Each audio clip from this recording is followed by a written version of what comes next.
All right, I'm starting the recording. This is Chris Kane with ExtensiTech, and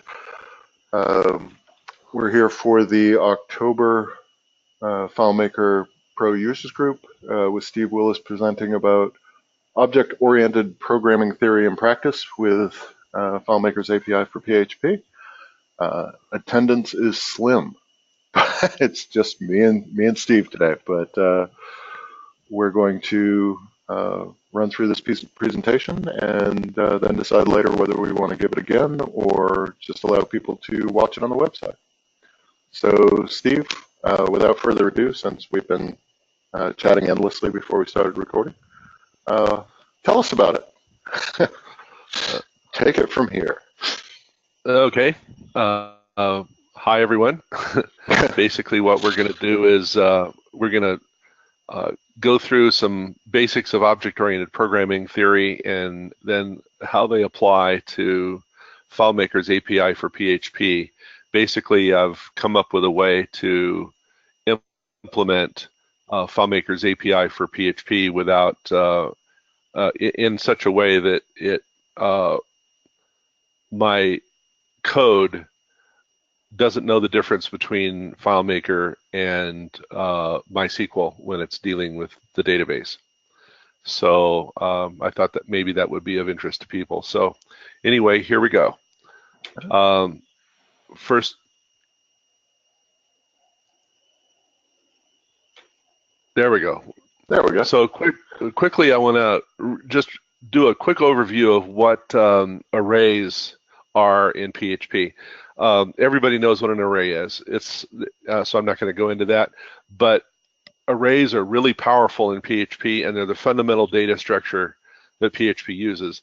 Everything in PHP that is not just a simple variable is going to be some flavor of an array.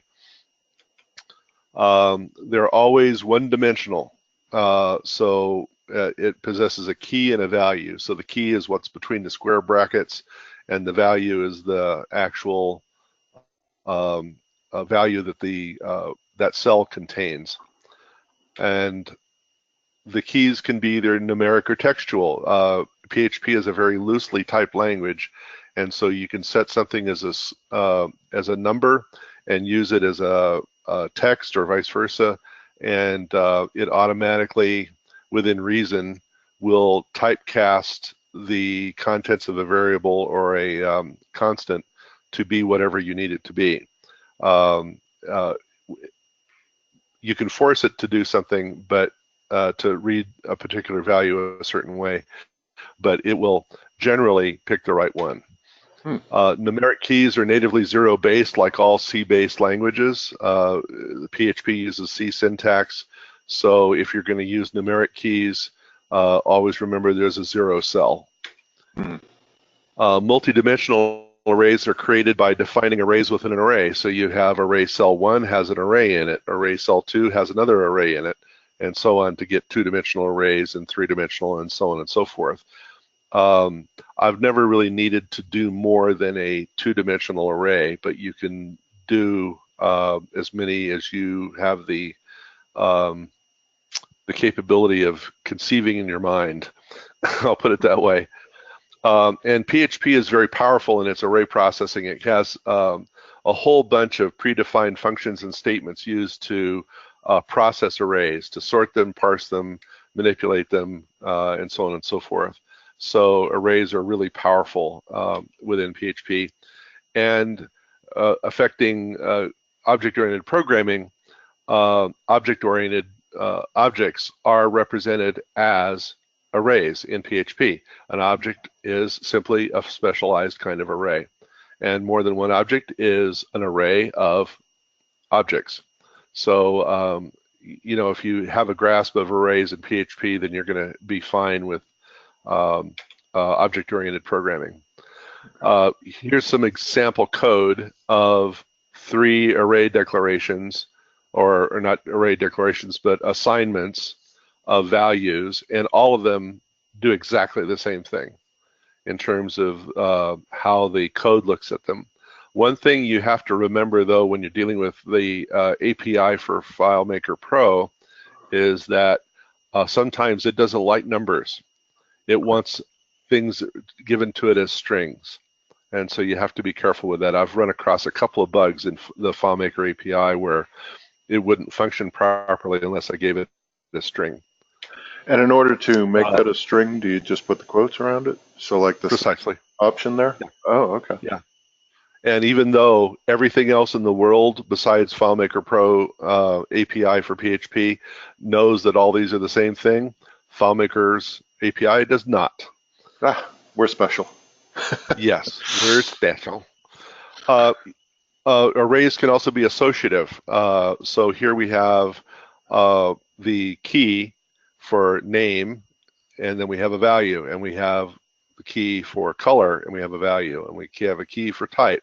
So we have basically an array that describes a left-handed blue phremostat. This is the way objects are created. You have a name, a key, which is the name of the field, and then you have a value for it. So this carries right over into that.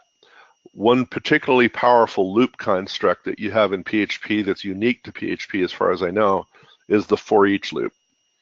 And this is where you take an array and then you start with the very first value and you loop to the end. It knows where the beginning is, it knows where the end is. You don't have to figure out. It will parse any array regardless of whether the key is numeric, the key is textual, or whatever. It will parse it without any problem.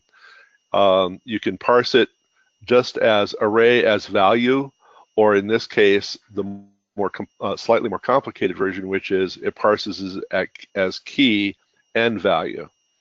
And this little equals greater than sign is basically a standard PHP operator for saying this key is associated with that value. So basically, once inside that loop, you can start using the key and the value to do stuff. So you may be about to show this in a slide, but what does array 3 look like? And what does the result of that for each end up looking like? It would start, if this was array 3, it would start because name was the first key declared, it would say name equal, and then it would be phremostat would be the two values. Then color on the next iteration through the loop, blue, and then type, color. And that's with name, color, and type in brackets, and then name, color, and type would all be keys, and these values over here would all be values. Okay. So it's a very powerful construct. I use the heck out of them, and anybody that does PHP programming, you'll find this used all the time. Interesting. Okay. So now let's look at why object-oriented programming. First, it simplifies your code by making it easier to write, easier to maintain, and more robust as a result. It vastly increases your data integrity. It ensures your data is the correct type. So it allows you to make sure that numeric values don't get put into text fields and vice versa, or date fields don't get put into number fields, and so on and so forth. It also prevents the inappropriate manipulation of data. So it doesn't allow you to concatenate numbers or to do illegal processes. By illegal meaning something that is inappropriate for the data type or for your business situation. It creates reusable code blocks, thereby raising your development productivity. For example, I have an object that contains campuses, that defines what a campus is. And I use that in about 5 different web applications, actually more than that even, on my websites. I have another one for persons, and that is also multi-used throughout a bunch of different places, and so on. So you can, once you define a campus, everywhere you need a campus, you can use that code over and over again. So the object-oriented programming paradigm is the whole purpose of it is a conceptual integration with reality. Objects are things. Each object has an independent entity. For example, my car has a unique identity, a VIN, apart from your car. The state of one object is independent from a state of another. My car can be on while yours is off. Objects have attributes. The first attribute is characteristics. Cars can have a type, a manufacturer, color, engine type, yada, yada, yada. And so those are the characteristics of a car. They can also have states. A car can be parked or stopped or rolling, occupied or unoccupied. The engine can be running or not. The luggage area could be loaded or not, and so on and so forth. And so these attributes are either a characteristic or a state of that object. Objects can have behaviors. Cars can do things. They can start or stop. They can accelerate or decelerate. They can open and close a door or window, and so on and so forth. So whatever a car can do, that's their behavior. So let's talk about this behaviors a little bit more in depth. Objects have behaviors inherent to their nature. Airplanes can fly. Cats can meow and purr. Telephones can ring. But they cannot possess behaviors alien to their nature. So telephones don't fly unless you throw it. Cats don't bark or pee on fire hydrants. And airplanes don't ring. Okay.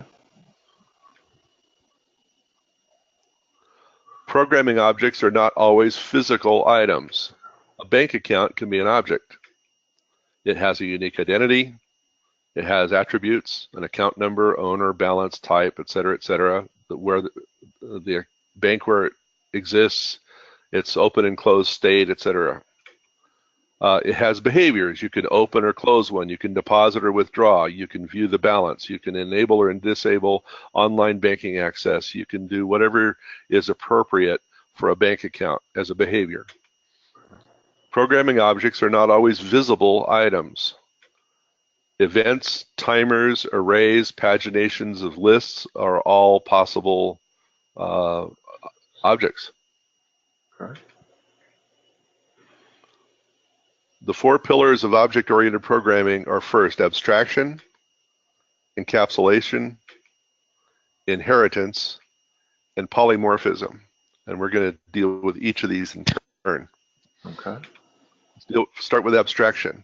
When you hear the word chair, you immediately know what it means. It's something you sit in or on. But there's many different kinds of chairs. It can hold one or more people. It can be made of wood, metal, or plastic, or whatever. It can be upholstered or not. It can have varying numbers of legs. It may have a back or not. The back may recline or not. It may massage your body or not, and so on and so forth. There's all kinds of different aspects to a chair, but all of them come back to it's something you sit in or on. So instead of defining a chair, you're defining what is a chair and what characteristics do chairs have? Precisely. Okay. Precisely. So abstraction means focusing on the essential qualities of something rather than a specific example of it. Chairs do have height, width, depth, number of legs, frame materials, surface materials, capacity, color, cost, and so on. What they don't have are pH, control surfaces, horsepower, lumens, font sizes, maximum effective ranges, and signal-to-noise ratios, and so on and so forth. There's certain things that are inherent to what a chair means, and certain things that are just completely nonsensical. We do not establish a separate set of attributes and methods for each type of chair. Instead, we define the characteristics of a chair so each instance of a chair could be accurately represented and processed. So we say, here's the characteristics of a chair, and this particular chair has these values for those characteristics. And then various behaviors may change according to those characteristics. Precisely. Okay. So what's an object-oriented class? Classes are how we implement abstraction in software. It serves as the blueprints for our objects, describing an object's properties and behaviors. It's used to do our CRUD. Classes have names. They have properties. Those are known as attributes. That's the data belonging to a class.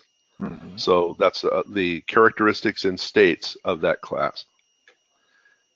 Behaviors, those are called methods. These are the functions that belong to a class. Each object is a specific instance of its class. Creating an object using its class is called instantiation. So if you hear that term, that's what they're talking about. Now, is that, if I can ask a question Yes. on that, that's that equals greater than, isn't it? To instantiate something? No. It's not. Okay. That was my stupid question. That's an array operator that associates a key to a value. Okay. All right. Okay, that's the only thing it does. Oh, okay. Okay. So it doesn't instantiate an object into a class. That's Right. a whole different thing. Okay. Yeah, that's a whole different animal. All right. We'll get into the specific syntax later on how to do that. Hey, and while I'm asking stupid questions, methods in Yeah. PHP are similar to functions and or scripts in FileMaker. Is that Yes. fair? Almost line up? Yeah. Methods are functions. Just think that it's just in fact, when you declare a method, you're using the function keyword as part of the process. But methods are the flavor of functions that belong to a class for But unlike object FileMaker functions that like can't go set a field or go find records or that sort of thing, the methods in PHP can actually interact with the data, correct? Or methods can interact with the data. They can do stuff that has nothing to do with the data, but it's something that is always associated conceptually with whatever the class is. right, because that's something, being a almost exclusively FileMaker developer, that kind of throws me in other languages. Is like your function is like a FileMaker calculation, except a FileMaker calculation can't cause some other field to be set, or some other or some other records to be collected. You know what I mean? It doesn't actually change the data, except the one field you're calculating, right? It doesn't go change your data for next time. It can read the data, but not change the data. Precisely. But I think methods in PHP and also in JavaScript and so forth can actually change the data too. You can do any CRUD behavior. Modify things. Change it. You can assemble it. You can process it. You can do whatever you need to do. Sort it's appropriate for that class. Yeah. So, for example, I could have a method that assembles a person's title, first name, last name, middle initial, and generational suffix in various orders. So last name first name last, with or without a title, and that kind of stuff in a single method. Mm-hmm. But what I can't do is apply that to a campus, because campuses don't have first, middle, and last names and so on. Right. So, but it does apply to a person. Right. So it's just the kind of processing just is very specific to whatever it is you're dealing with. Okay. Each class of object has a unique identity. So classes are uniquely identified, and they have their own data and behaviors. And the objects it creates also have a unique identity, possessing all the data and elements and all the behaviors of its class. So each object is basically a self-contained unit of data and processing capability that is unique to it. Encapsulation. It keeps an object's contents together, but it also protects, and this is the most important aspect of this, it protects those contents by restricting access and available methods of processing to only those things permitted by reality and corporate policy. So it doesn't, for example, encapsulation protects you from putting numeric data in a text field. It prohibits you from putting a date in a number field, those kinds of things. It keeps you from doing illegal calculations, like trying to concatenate numbers, things like that. Right, 3 plus 3 equals 33. Yeah. Yeah. Each object controls access to all its data and processes required for the rest of the application. So these are building blocks that the rest of the application is going to be assembled with, and it gives everything that the application needs to function. It provides that. It also hides all data and processes not required for the rest of the application to work. In other words, I don't want to have some application programmer tinkering around with how and when to set up a campus, or how and when to calculate GPA, or any of those kinds of things. They just say, give me the GPA for the student, and the object gives you that information without them having to go in and nose around and tweak in the wrong places. Right. Also, because of this, it reduces the interdependencies between code within an application. So here's an example of poor encapsulation.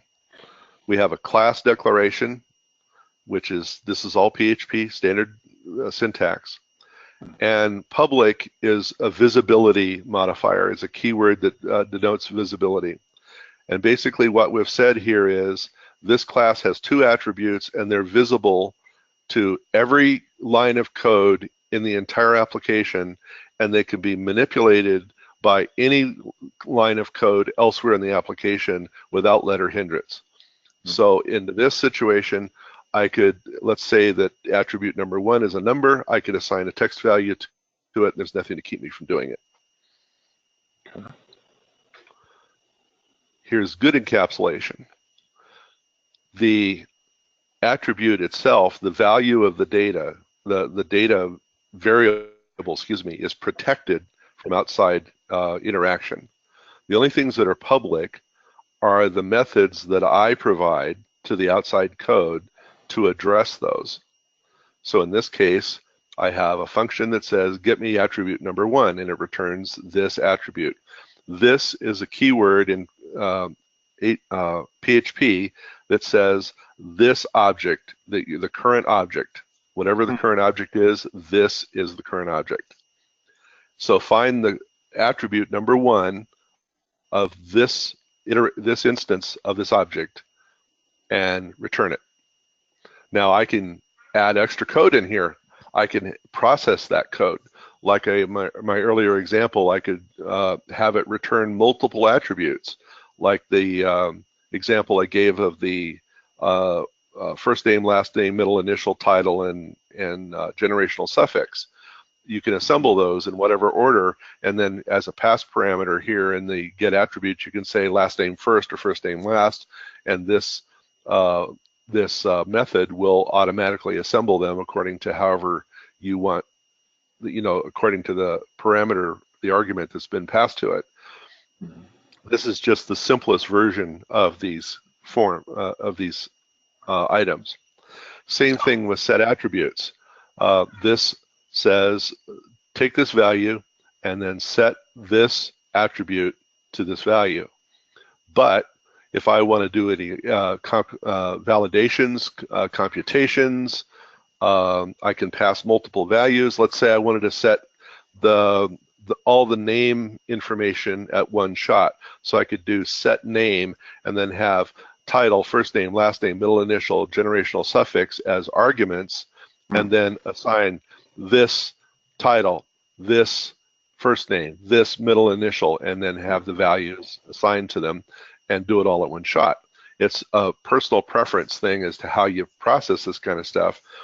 But this encapsulation, this public These functions are the only way that I get to get at this data, is what encapsulation is about. So the two protected attributes at the top are saying I can't address these directly. Those can only be interacted with by the functions within this class. That are public. Okay. And then, so if you had Joe Blow as an object of the class person, and this is class person, right? You'd be able to say, for object Joe Blow, get attribute first name, or get attribute last name, or precisely set attribute full name with the following parameters, etc. But you're not really interacting with Joe Blow's quote unquote, I'm holding up air quotes, record, right? You're not really directly talking to the record. You're talking to these functions, and they're talking to the record. And precisely running through your set of rules that says what can I and can't I do with this record. Precisely. Okay, good. Then I did understand it. Huh. Don't worry, I'll have a stupid question next. Don't worry about it. The only stupid ones are the ones we don't ask. Inheritance. Oh, I've got lots of those. Sorry. Inheritance means we don't necessarily have to write a completely new class each time, but we can have child classes inherit the attributes and methods from a parent class. Changes made in the parent class automatically appear in its child classes. Polymorphism. Okay, this is a little more complicated, but if we're leaving off the inheritance, can we back up to that for a moment? Sure. By the way, of the four, the only one I felt really comfortable with was the abstraction, which is kind of, and you're explaining this really well, so I'm not going to let you get away. So let me say what I think you're saying in inheritance, and then you can tell me why I'm wrong. So, okay. For example, in most of my solutions, I have contacts, and those contacts can be either people or companies, right? Because even though like a person has first name, last name, title, etc., and a company just has company name and might have other things like corporation type or something like that, they have so many other attributes that they share in common just by virtue of being a contact. Like, how do I get a hold of this contact, right? So with inheritance, I could define a class that is contact and a class that is person, which has all the characteristics of a contact plus first name, middle name, last name, etc. And another class that is company, which has all the attributes of a contact plus company name and an entity type. Right. You nailed it. That's very cool, because I've been doing that in FileMaker for years, but it's kind of weird in FileMaker, Yeah, because it's not an object-oriented language. Right. So you're yet another object-oriented principle that I've been trying to get. Yeah. So that's cool. So in this case, you would have class person extends contact. Or class company extends contact. Right. And then you would have... And then you could also, in turn, like if you're a retail organization where all your customers are people, right? You could say that your customer extends people, which extends contact, right? Because this contact is a person, therefore they also have a first and last name, and they're a customer, so they also have terms. Oh, very cool. I'm liking it. Yeah. That's it. I'm leaving FileMaker. I'm just going to do PHP from now on. You got my vote. Yeah, right. Some days. Yeah. So let's look at polymorphism. And a good example of this is the plus sign. In JavaScript, the behavior of A plus B depends on what A and B contain. A and B contain numeric values, plus adds them. So A equals 1, B equals 2, A plus B equals 3. But if they contain character strings, it concatenates them. A equals hello, B equals world, A plus B equals hello world, not 3. So an example of bank account. You can have specialized variants, and this you kind of touched on this a minute ago. You can have savings accounts, you can have checking accounts, you can have investment accounts, each with additional specialized attributes as well as unique methods that supplement or override those inherited from the parent bank account class. So for example, savings always has interest rates, it always has a limitation on how many withdrawals you can make in a certain time period, and so on and so forth. Checking, you can withdraw and deposit with impunity, unlimited. Investments, so oftentimes have to have a minimum amount of time that they have to be open before you can withdraw everything without some kind of penalty. Checking can have interest rates or not interest rates. Investments have a rate of return, so on and so forth. So you can tailorize, you can customize and tailor these individual variants of a bank account with specific objects that allow you to process the additional data and the additional processing needs and error checking and all that other kind of stuff that are needed for those particular purposes. And the thing about polymorphism, it ensures that each flavor does the right thing at the right time. So each type knows what it's supposed to do with what it gets.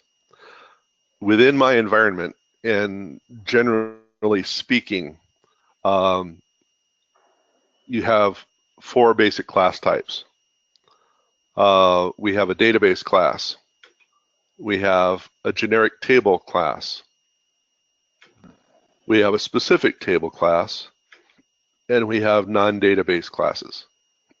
And we'll get into each of these here. A database class.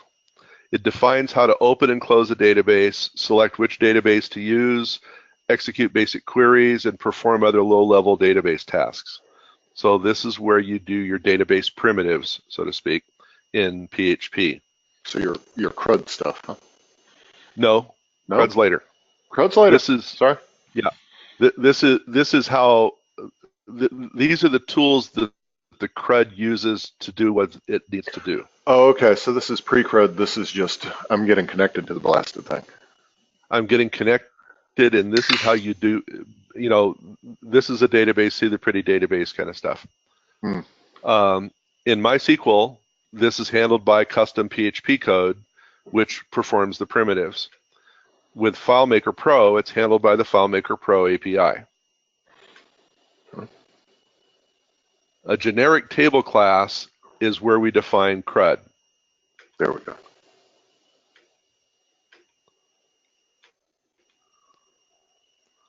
Specific table classes.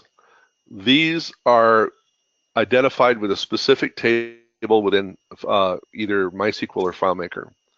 And these define the record structure for each table in the database, what kind of accesses and computations are appropriate for the data contained in them.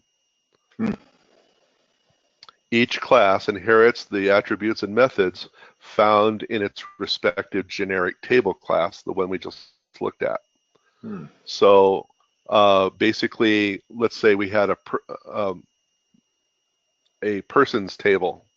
The persons table would inherit from the generic table class that we had previously defined. So just by inheriting from that, it would know how to do basic CRUD, and it would know how to do a find by ID, just by definition, because all the IDs would always be the same. In MySQL, each table inherits from a table called a class called SQL table, which I've defined.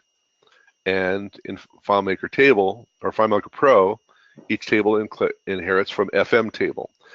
SQL table and FM table are what isolates the rest of the code body from the differences between FileMaker Pro and MySQL. Okay. So the SQL table and FileMaker table are what handles the direct access. That's the uniquenesses of dealing with each database. Non-database classes. Non-database classes could be time and date calculations. In fact, inherent in PHP their processing of dates and times is handled with an object. You say you create a new date time object, either using today or now or a date that you handed or a time you handed or whatever, but you pass it a value or you create it anew using the current date and time, and then you can take that and get stuff out of it. So you can get the time, the minutes, the seconds, the hours, minute, or I mean the days, months, and years. You can get the days as a day of the week. You can get the days as a day of the month. You can get the month as you know a number or as a name, whatever. And so it knows how because the date time object created in PHP knows how to deal with time and dates. That's what you would use that for. You can paginate lists. So for example, if my web page wants to display a list of, let's say there's 1,000 records, but I want to show them 20 at a time. So pagination object would allow me to say, go out to the nth batch of 20 and read that and bring them in. You can do session and security management. This is how you log into our websites, is through a session object, and it handles authentication. It handles X number of strikes and you're out on bad passwords. It handles logging out. It handles what accesses you're going to be allowed once you're in, and so on and so forth. So that's an object. Event logging. I have a logger object that creates log file entries in a standard text log file, dates and timestamps each record, and says whatever event that I told it to log. So if I successfully updated a person record, then I could say, go out and log that this person successfully updated this record, or failed at doing this, or whatever. So it allows me to log whatever I want to log, and so on and so forth. Whatever your, whatever your imagination can conceive. One thing about database classes is they rarely inherit or are inherited by other classes. They're usually pretty much standalone stuff. So class definition keywords. These are the PHP words that are used in defining classes. The first is the class. That defines a class. We've already looked at that. Extends, establishes an inheritance from a parent class. So class X extends class Y means that the X class is inheriting from Y. Static. This is an important. Excuse me, is that inheritance is multiple level? I mean, for instance, in the scenario we talked about earlier where we have contact, person, customer, if I say customer extends person and person already inherits contact, yes, I don't have to specify all the levels all the way up, right? Right. In fact, you can't. Customer extends people, and it would get all the people stuff and all the contact stuff that's also included in people. Right. And then if when you establish the customer object, then you would say that extends person. Okay, got it. Generally speaking, a class is defined in the singular rather than in the plural, because you're defining an object, and an object is always a single thing. So you're not defining chairs, you're defining a chair, whatever that chair looks like. That's you're funny. defining a car, whatever that around, because your class is defining all the people have this attribute, whereas the object is defining Joe Blow, which is one person. Yeah, but you're defining a person, so it's singular. And then generally, your database table name is plural. So you have persons, you have campuses, you have enrollments. But your object is singular because it's singular, one thing at a time. All right. Static is a keyword that is very important, and it basically means that whatever attribute or method that is declared as static does not require an instantiated object in order for it to exist or function. So these are things that exist apart from a record in a database for a salient case in point. Okay. So your find by ID is going to be declared as static because there's nothing there to find on, because there's no objects found, for example. And I'll give some examples here in a minute. We've already covered some of the visibility ones, but we'll go over them again. Public means an element is visible to all code which exists outside the object. That doesn't mean the user interface public. That means the coding public, meaning other developers, yourself, whatever other code is using the object. Protected means an element is visible only to other objects of the same class, plus all parent and inherited classes. So this goes up and down. So if you had something protected in your customer class, then you would, in your person's class, it would be visible to both customers and also to contacts. Even though it's protected, that's considered basically part of the family. Right. Okay. So this is family only. Yeah. Private means it's only visible to other objects of the same class. So if it was declared as private in the customer class, then it's not visible to the persons. It's not visible to the contact class. Ah, okay. Function just defines a method. It's just a standard function definition. And new says instantiate me a new object that has never existed before. So let's look at some examples. Here we have, in the top, we have a basic class, declaring a class name, class elements go here, end of story. Here we have a child class, which is extending a parent class. Mm-hmm. So in this case, you would have person extends contact. Okay. In your example. Now, again, static declarations. Here's the difference in static versus non-static. These are non-static declarations. I have to have an instantiated object. In other words, in the case of a database table, I have to have a record. If I don't have a record, these don't do anything. Attribute doesn't have a value. Method doesn't have anything to do anything with. Okay. All right.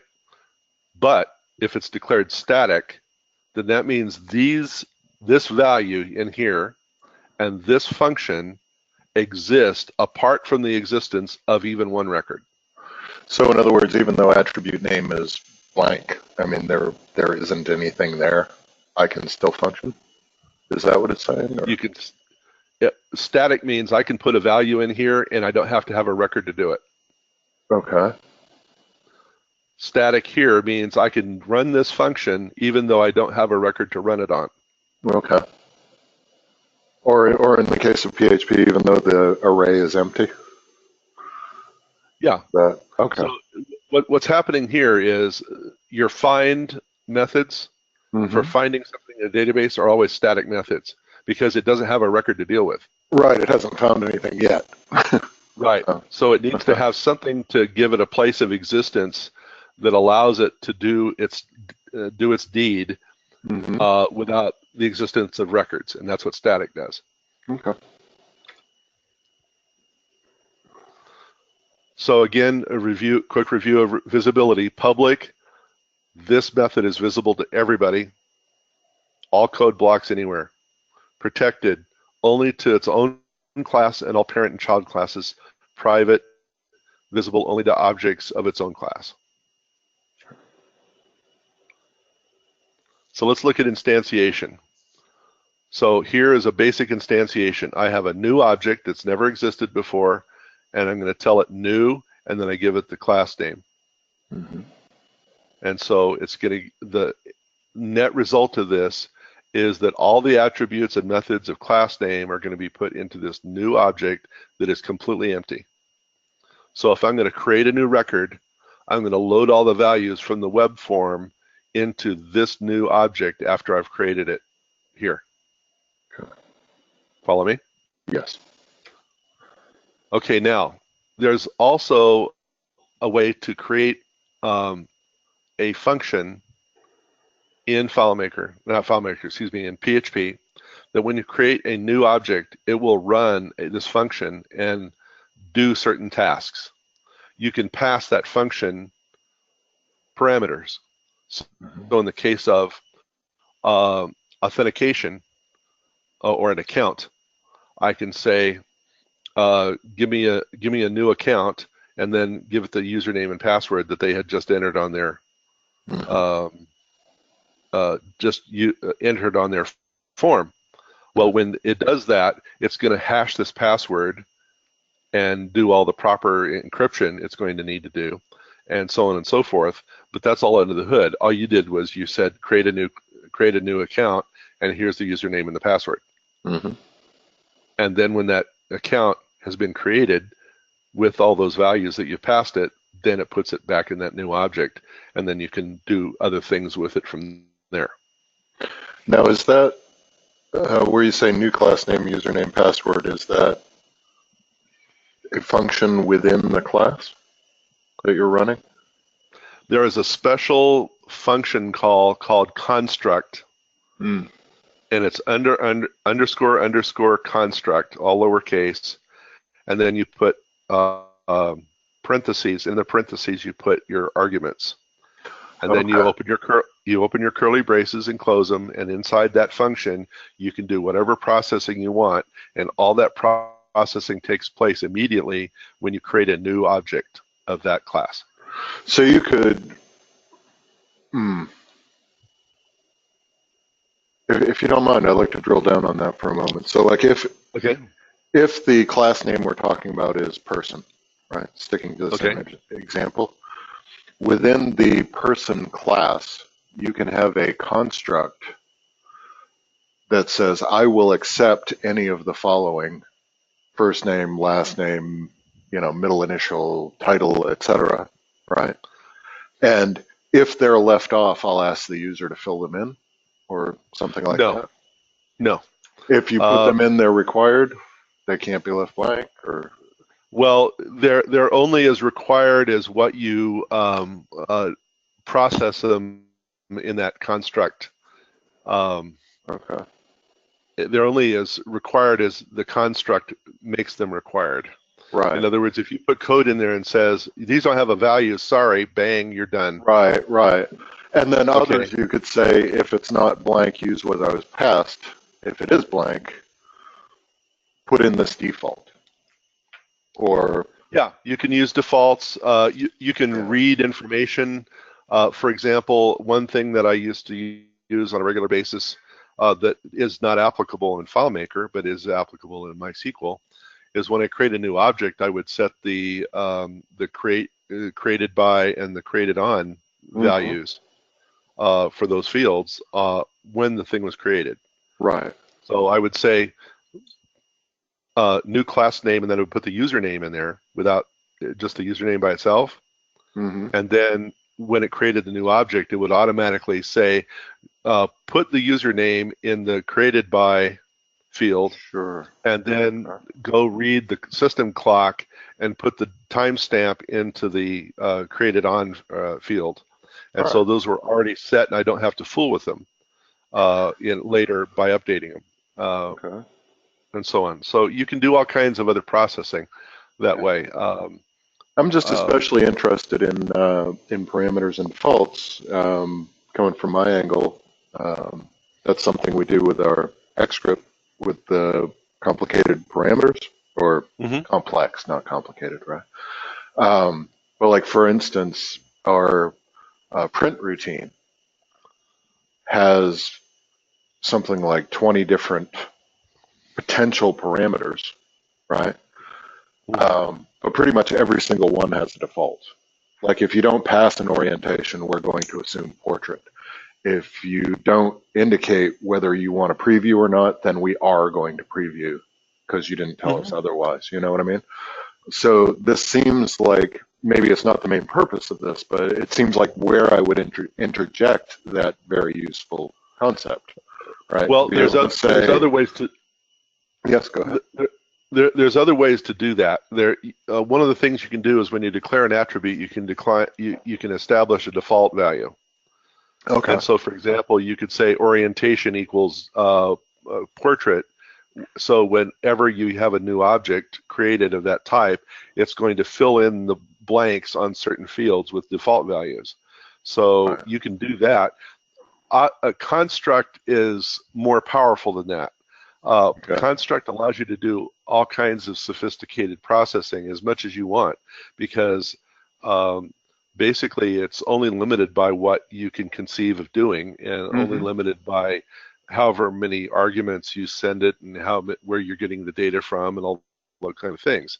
Mm-hmm. So it's but it's more than just doing um, default values. It's you can do some fairly sophisticated processing. For example, like I said, in this case, I'm creating a new account class, and I pass it a username and a password, and I go out and hash the password and put the uh, do all the things involved in blowfish encryption, and then populate the object fields with those values Mm-hmm. just based on the password. Whereas that is much more sophisticated and complex than just doing a default value. Mm. And then, Right. Um, hmm. This might be a bad example, but let me push it anyway. Could you set up your construct such that if the dollar password was empty, that your construct would generate a random password for you because I absolutely. wasn't okay. Okay. So I understand the power of the construct. I'm looking for some, like, where would I insert that what if this is blank thing? Because I know that's been a big deal for me where some of these scripts, in my case, have gotten fairly complex. You know, they end up with, there's a bunch of things you can override, but you don't have to. Hmm.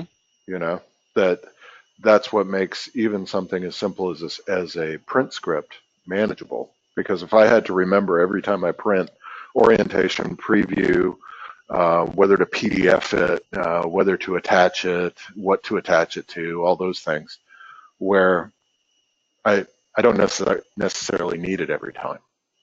You know, most of the Precisely. time it's just do the normal thing.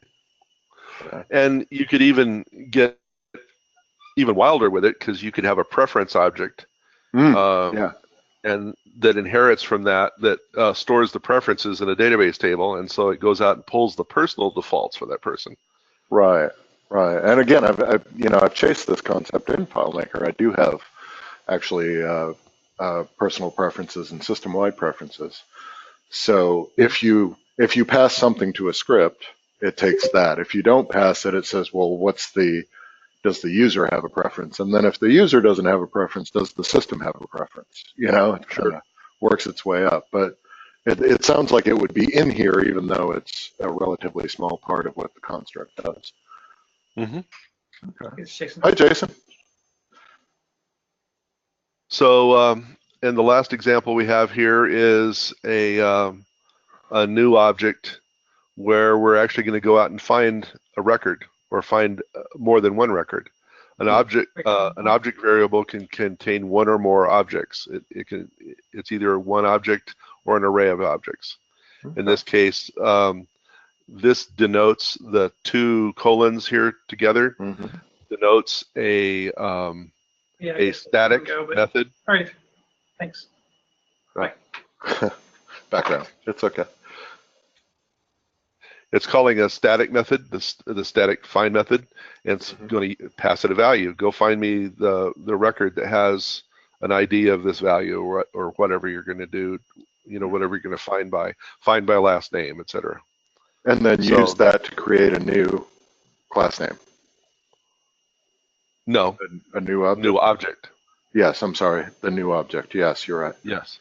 Okay. And again, depending on what the thing finds, it's either going to return one or more objects in the new object. Okay. So if it finds, let's say you search by last name and you find a dozen people with the last name Kane, then it's going to have all those records found in this object when everything's said and done. All right. And what does the class name do in that case? That's just a find by. I'm afraid I'm missing something. It's just a find by when you, like finding by last name in FileMaker. Right, but I mean, you said the find was a static function earlier. Oh, let me back up. So if it's a static function, shouldn't you not have to specify a class? In the last example, okay. Though. Static is in the definition of the class. This is actual code calling the classes, invoking the classes to create objects. So this is the application. What would some real words look like there for a class name? So new object equals person, find by last name in the argument. Okay, so the find method there in green is the function within this class. It's the static method for finding when there's no instantiated objects. I don't have to remember if it's static. I don't have to have an object. I see. Okay, I think I see.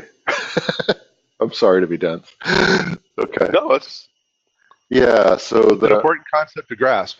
So I'm in my application. I'm in my application for the web page. Static, but it's still within that class. Static doesn't mean it doesn't need a class. It doesn't need an object. That's right.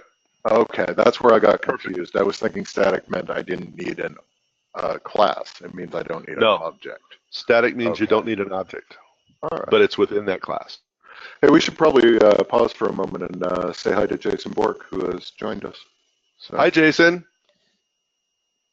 Hey guys, how's it going? Can you hear me? Yeah. Perfectly. We actually got started, but as I recall, you do a good chunk of PHP already. Is that correct? No, I haven't done that in a while, but I had experience with it. Then, I did more AppleScript, and then done a little bit of Cold Fusion stuff, and but nothing like that recently. All right. Well, I think the part that you've missed is for the last hour. Steve's been going through just basic object-oriented programming principles, and in large how they apply in PHP. Yeah, and to a large extent explaining them to me because I'm almost exclusively FileMaker, so translating some of the concepts for me. So I don't think you'll be behind. Object. No, OOP is probably old news to you. So. Yeah, I took a 3-day Pro class up in Boston years ago, but I've always been, like a semi-programmer with scripting languages. So. Okay, good. So, we ready to resume here? Sure. Okay, so now we're going to start contrasting MySQL and FileMaker Pro in dealing with all this stuff. We're actually going to do some rubber meets the road here. So first we're going to look at a basic database query using PHP versus using PHP in both MySQL and FileMaker Pro. Then we're going to look at what a table class looks like, and then we're going to look at what a find method looks like, and that's actually several methods because it's showing the chain of what's inherited and so on from the parent classes. So let's start here with a basic. This is a very, very basic. This is as simple as a MySQL database query gets in PHP. We're establishing a pointer to the database by using this function that's part of PHP, and we're giving it an IP address with 2 R's, a username, password, and a database name so that it knows what database to talk to. Then we're assembling a query. So select all fields from table name where field 1 equals value 1 and field 2 equals value 2, order by field 1 comma field 2 ascending. So this tells it to find field 1 and field 2 with the appropriate values and then order them by field 1 and field 2, ascending both. Then it's going to execute the query and put the result set in the result set. And then it's going to close the database. And I process the result set from there. So that's, like I said, the most primitive possible MySQL database query you can do in PHP. Okay. Here's the same thing in FileMaker Pro using the PHP API. And of course, it can't be simple. So here's where we're establishing a FileMaker database pointer to a new FileMaker database. Notice this is an object. The FileMaker API uses object-oriented programming. So this is a new FileMaker object that it's creating. And then it's going to use these methods to access that object. So the first thing we're going to do is set the property of which database it is, and then which address it's at, also with 2 R's. Where did I do that? And then the username and the password. So this is exactly what we did before in one statement with MySQL, but what we're doing is setting the property. And this is setting an associative array because this is the key and this is the value. Mm-hmm. Okay, so the net result on the other side under the hood, key, value, key, value, key, value, key, value. Mm-hmm. Okay, then we are going to create a new find command. And we're going to take the database pointer and we're going to use one of its inherent methods that's defined in the object. And we're going to create a new find command and we're going to give it a layout name. Mm-hmm. And then we're going to add find criterion because the find command is also an object. Mm-hmm. And so, but it inherits from, all the inheritance going on here. So FileMaker, the new find command inherits from FMDB. Find command inherits from, add find criterion is part of the find command. Okay. So find command, we're going to add the criterion, field 1, value 1, field 1, field 2, value 2. And we have one extra thing here, and that is we're going to set the logical operator as an AND. And then we're going to sort.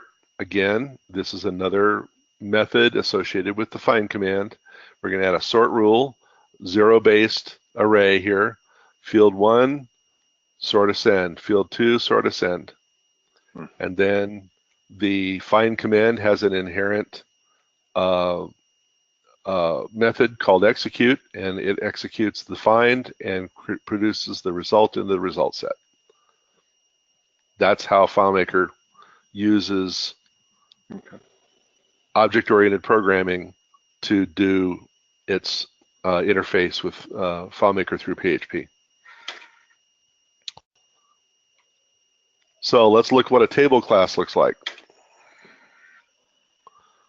Okay, so this is a MySQL table class. So we have a SQL object name. So person inherits from SQL table, for example. It's got two protected static items. It's got the table name and it's got the DB fields. This is a list of every field in the table in MySQL. So this MySQL field name is a field name using MySQL syntax. Okay, so whatever, and they're in the order. So you start from the left column and you move to the right, or as you define the database schema from top to bottom. But basically, these are all the field names that exist within that table. And then you redeclare them here as attributes. These are all attributes. And if I put in between right here, If I put an equals and then put a value, then that would be establishing a default value for that if that field was empty. All right, so that's what I was talking about when you Okay. how to do a default value. Okay, here I have my public functions to get the values out of those attributes, and here's how to set them. And notice we return true when we set something successfully, because that then you can use this as a if set attribute 1, then do this. So if it was successful, do this. If this is successful, it returns true. Now, stupid question department. Can you Okay. get that one? This is written in PHP, but it's about what a specific SQL table looks like. This is assuming that it would be accessing a SQL database. Right. A SQL table, yeah. But does this also have to be written in PHP? I mean, those fields exist in SQL. It has to be, because this stuff here, DB fields and this list of attributes, that is the interface between MySQL and this object. Right. So I guess what I'm asking is, if I added a person table to SQL, would I also need to add a person class in PHP? Yes. Okay, and restate what are all the fields in the SQL database that I'm going to be addressing from PHP. Yeah, and one of the things I have is there's a program called BBEdit that runs on the Macintosh. One of the a very, very powerful programming text editor. Okay. And I have a whole bunch of grep searches that will take a MySQL table schema, and we'll parse that into first the array, and then I do another set of steps, and then it'll do these, and then I'll do another set of steps, and I'll do these, and then I'll do another set of steps, and it'll do all these. Okay, so you can automate this part, but it does exist. But it does exist in both places. You have the table definition within SQL and the table class definition in PHP. Precisely. Okay. So, and like if you add a field or a column, excuse me, in SQL, it doesn't automatically add it to your table class. Precisely. You have to actually go in here and add it. And add it, you not only have to add it, but you have to add it in the correct place. Nice. These are in order. You're going from left to right, left column to right column on the SQL table. And if you don't do them in order, it's going to read the wrong data, because everything here is in a loop when it reads all this under the hood. It's going to go through and list the tables from left to right. And if you don't have them in the same order, it's going to put dates in the name field and all kinds of weird crap. So that grep, you called it? Yeah, regex, regular expression. Yeah, so that would be really important to automate this so that you don't have to write everything twice, right? Precisely, and it was when I started doing proper encapsulation that I developed these, because it was such a pain in the rear to go in and have to write a get attribute 1, get attribute 2, get attribute 3, and so on and so forth, because it was, some of these tables I was dealing with had, dozens of fields. And so by just plopping in the database definition, and I can show you an example of it after we finish with this presentation if you want, but I can go through and process these a database table definition in SQL. Yeah. And hold on a second. Somebody's at my front door. Okay. I don't know who he is. I'll be right back.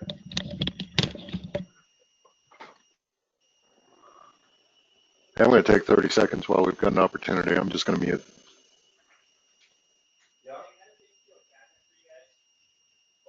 God, it's here already? Oh no. I don't know where I wanted that either. I wasn't expecting it until like next week.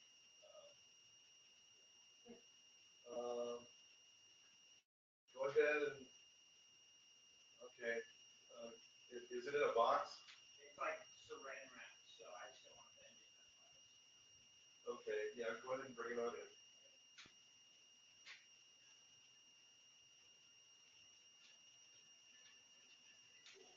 I'm back.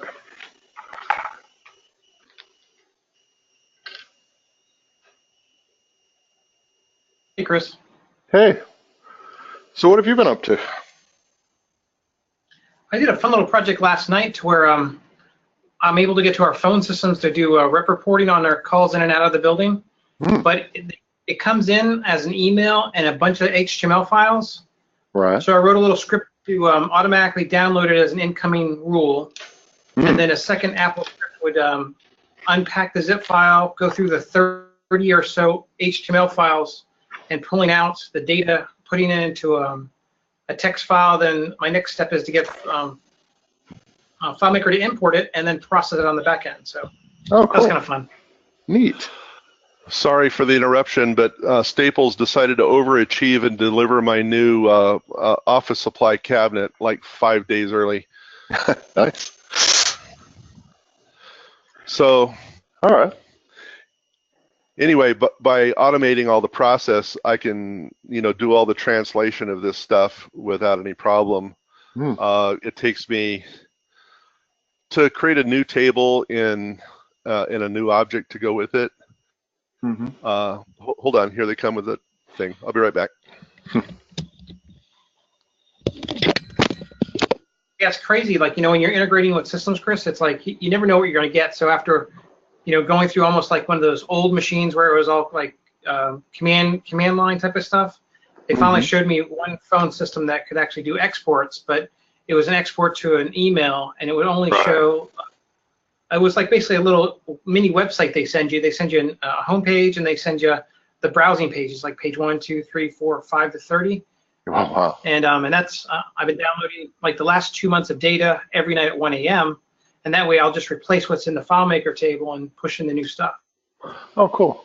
Yeah, I've done something a little bit similar with just with FileMaker receiving email using a plugin and then parsing it out. So Right. yeah, interesting. Yeah.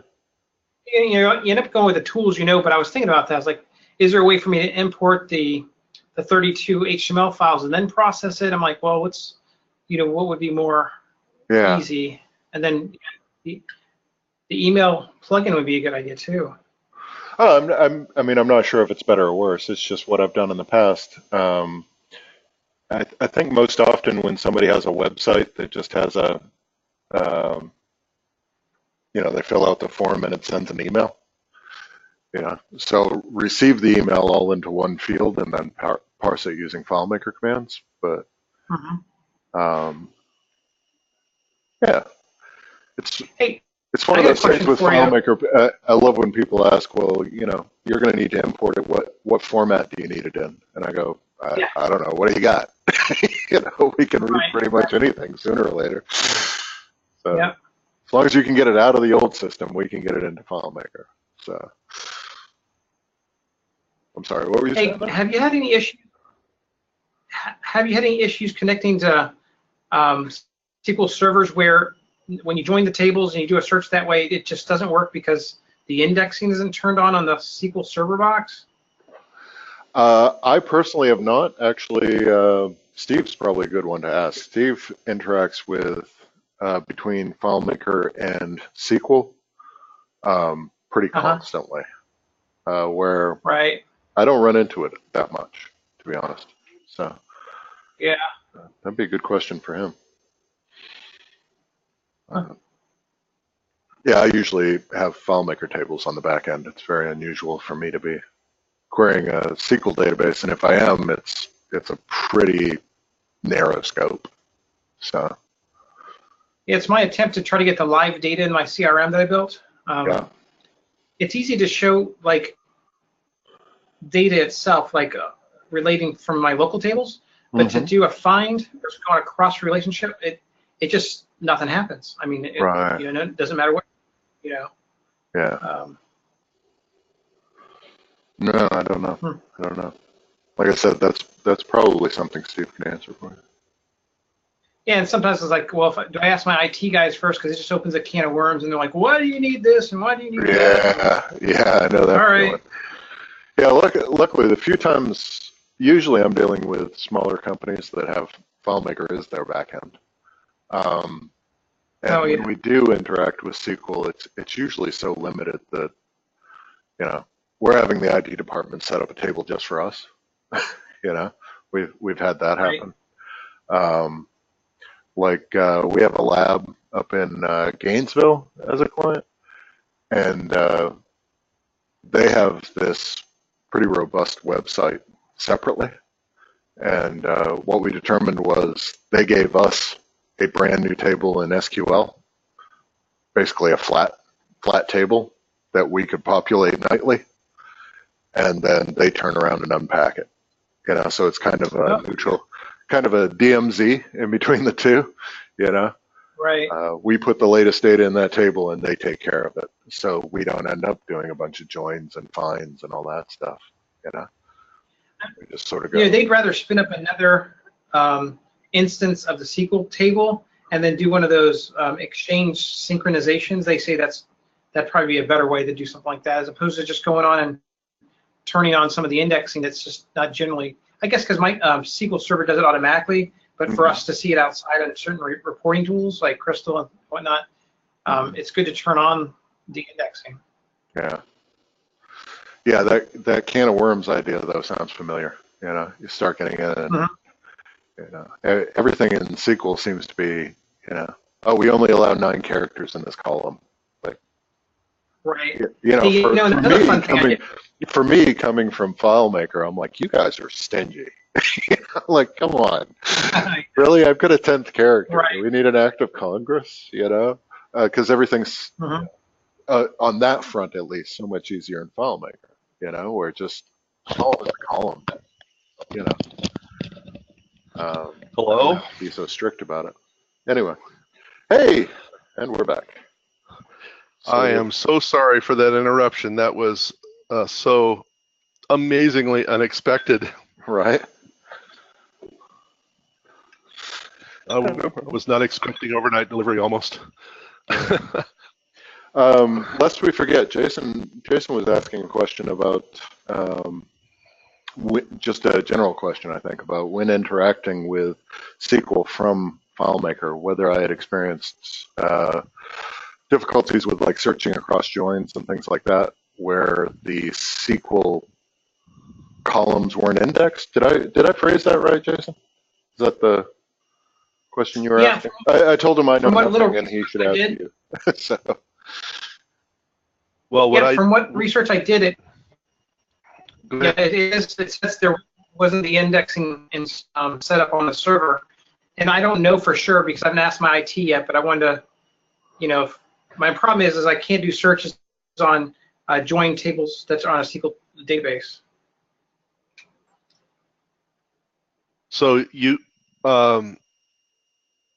can't do a select join uh, on 2 tables using just normal SQL syntax. Well, I'm using it set up like 2 tables in FileMaker, joining across from those, but those tables are from a SQL, SQL Server database, Microsoft, and that Oh, join is indexed apparently. well, what I don't know about a SQL Server would fill a freaking library. All I've ever worked with is MySQL, so I don't Okay. know the answer to that question.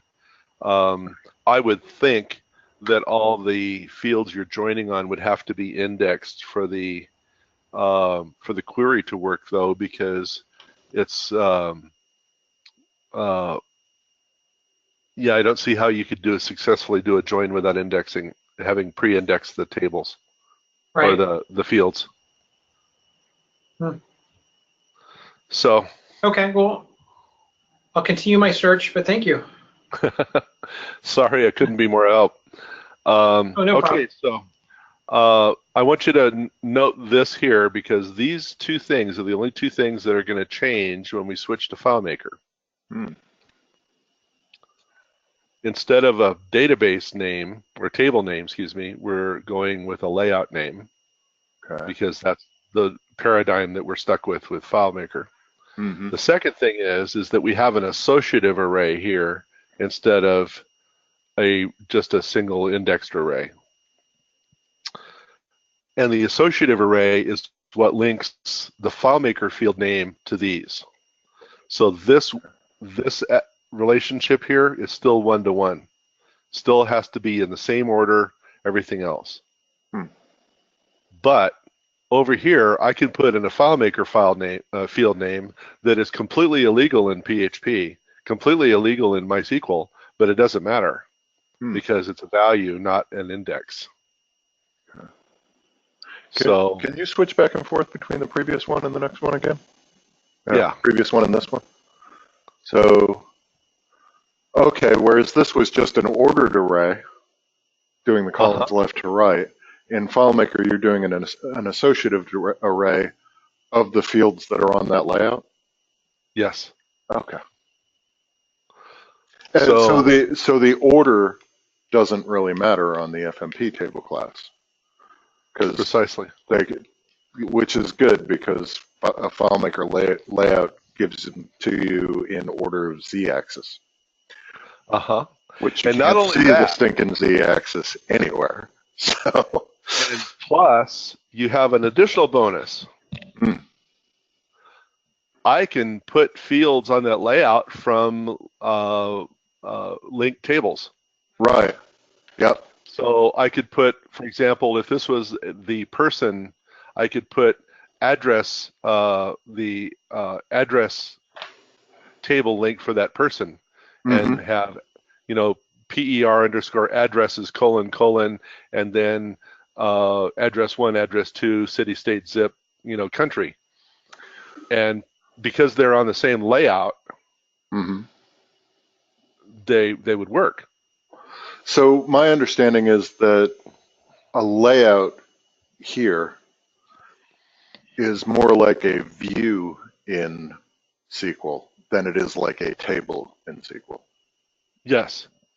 Because really it's not necessarily a logical table. It's this grouping of fields and their relationships and so forth on this Precisely. layer. Okay. So here's the reason I'm doing it this way. One of the things I've discovered is that FileMaker's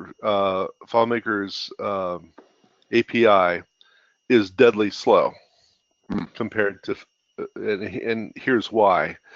When I'm doing a MySQL query, the MySQL database is on the same server in the same data center as the PHP that's generating the HTML that's being sent out to the user. And so because the query is happening at server speeds with no data communications to any other servers elsewhere, it's inherent on this high-speed blade server, then I don't have to worry about performance. However, the FileMaker database that drives our websites is located in our corporate offices. And so the server in Michigan or Phoenix or wherever their data center is has to communicate over the web through the pipe that goes into our office, which is admittedly not the fastest pipe in the world, and access our database. And so our database server speed in the office plus the pipeline to the internet into our office complicates the performance issue. Not to mention that FileMaker isn't all that fast in the first place, especially when you have large numbers of records. So the way that this works is I go out and I grab everything I possibly need to grab on one shot. And so I have, for example, so you're loading everything up into an array and then referencing the array from there forward. Yes, So precisely. rather than I get, one record and then go back and get another record and then go back and get another record, they're saying get it all, throw it in an array, and I'll take it from there. Precisely. Excellent. In MySQL, for example, I'll give you a good example. Okay, let's say this is a person table, Okay. a person object, and I'm accessing the person's table. Mm-hmm. If I needed to get the address for that person and I had the address in a separate table, I would have to go to an address object, and I would have to go out and find the record based on the person ID of the person to find the address associated with that person. Right, which is like a second query. One query It's to a find the second person, and then another query to find that person's addresses. Precisely. Now, if I go with FileMaker this way, and I have the per underscore addresses table fields already on the layout, Mm-hmm. then I One pass. grab them at one read. Mm-hmm. And so I go out there, and instead of having to do two reads, which slows everything down by twice, I go out and get it all in one shot. Now, there's another related to the performance issue is because the more data you're grabbing out of FileMaker, the slower it is. Mm-hmm.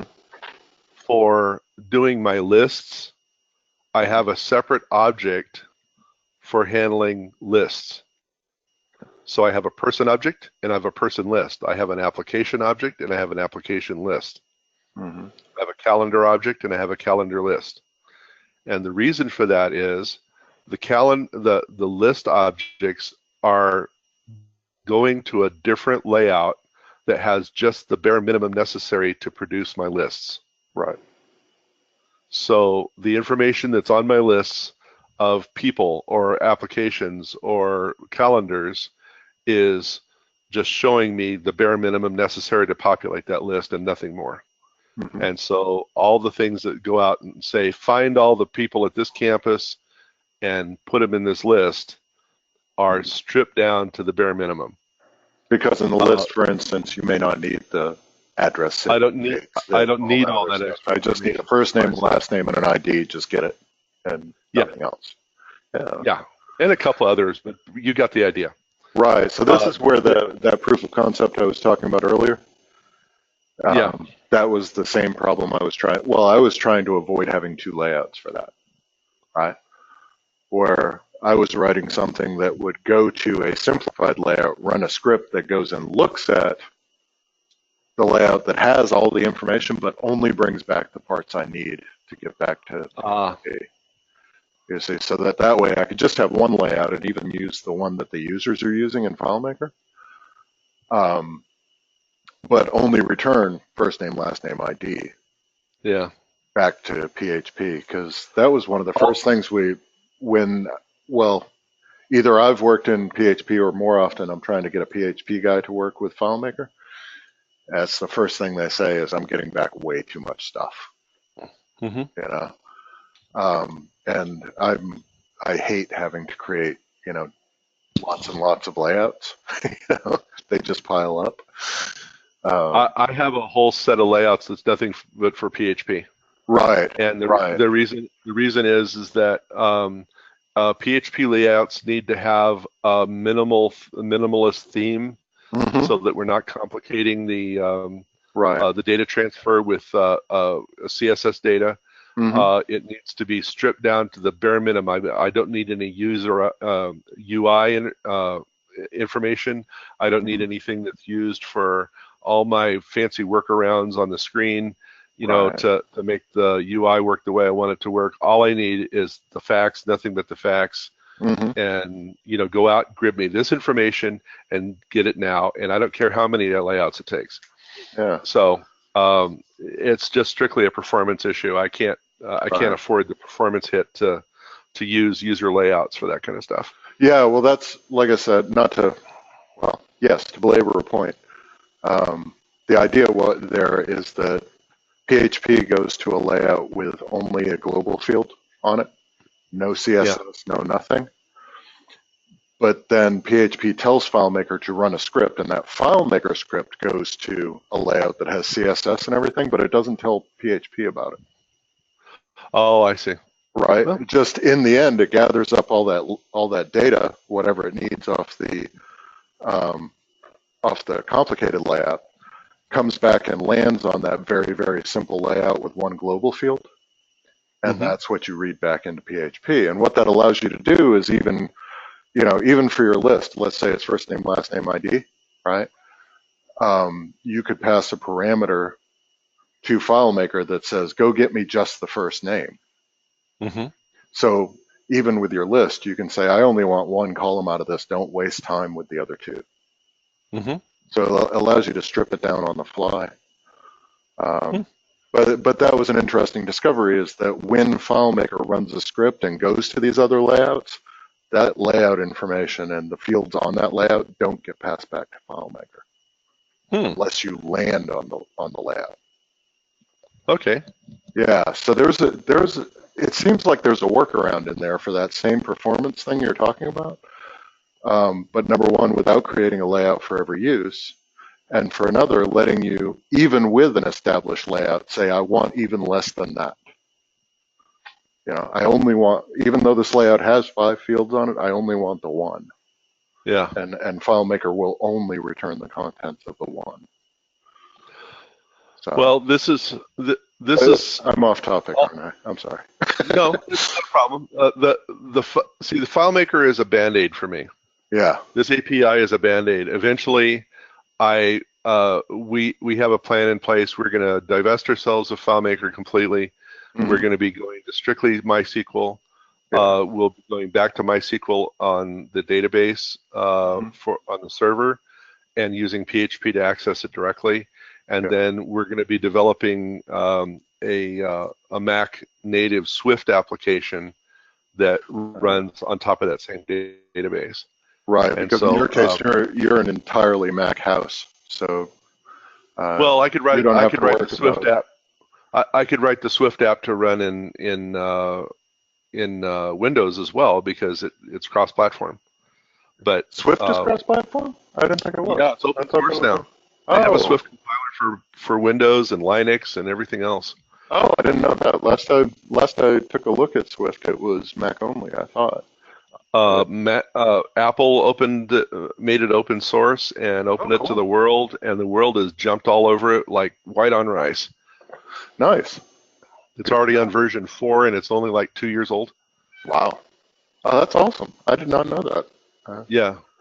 So, the FileMaker is, I'm just getting things rolling right now. But I want to contrast something here that I want to show you. Wait, you didn't expect to stay on topic, did you? Oh, just kidding. Okay. So, FileMaker Pro command. Yeah.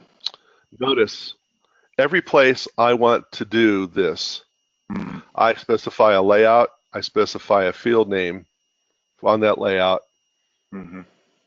Okay, so every place I use this, I use the layout name and I use the field name. Let's say I want to add a field, or let's say I want to change the name of a field, or change the name of a layout. How many times do I have to do that? I have to do that every place I've implemented this code. Right. Which sucks. Yes. And causes all kinds of things to break. Let me get back to where okay, here, I want to change the name of a field or change the layout name. I do it one time. Nice. Yeah. So layout name equals, and then put in the layout name. I change the layout name and change the field name, and I'm done. Every place that this table gets used, or this object gets used, it would automatically adjust. And if I understand right, that's because FM field name. Wait. Oh gosh. Okay. FM field name 1 might change, but attribute name 1 does not precisely change. Right. Precisely. So now, if you were to, for some unreasonable reason, change attribute name 1 to something else, you'd have to change all the things that are calling it. No, Well, within the object, because this attribute name is never seen outside of the Because object. it's encapsulated. Right. Awesome. I like it. So if I changed attribute name to attribute name XYZ, I would have to change it here, and I would have to change it here. Right, but you wouldn't change get attribute 1 would still be called get attribute 1. Precisely. Okay, so that's the one if you were to, for some reason, change that to get attribute first name. Yeah. Right? Then All the things that were running get attribute 1 now won't work. Yeah. Okay. But it gives you almost like a key, like I'm just never going to change this, and nobody sees it anyway, so who cares? Precisely. Awesome. So now we're going to contrast what a find method looks like in MySQL to FileMaker, and that is going to be a little more in depth. Okay. Okay, so this is a basic MySQL find method. Mm-hmm. It's public, which means any piece of code outside of the object can access it. It's static, meaning that no record has to exist before it functions. It's going to be a method, so it's called declared as a function, the name, and we have two arguments. We have a number and a text, and the default values are both of those are null. Mm-hmm. So we're going to first error check. This is where you go back and make stuff required. So if either is empty, then we're going to return false. These two bars, vertical bars, is the logical OR in C syntax. And an exclamation point is invert, or the not. Mm-hmm.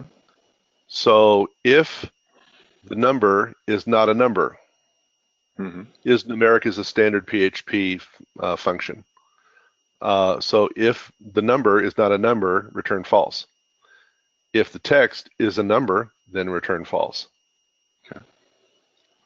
So then we assemble our query. Select all the fields from self. Self is how you describe this, but with static. Mm-hmm.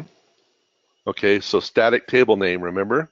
Mm-hmm. So self, : table name, where field equals, and then this escape string, you can inject SQL commands and PHP commands and stuff into queries and do all kinds of hacking.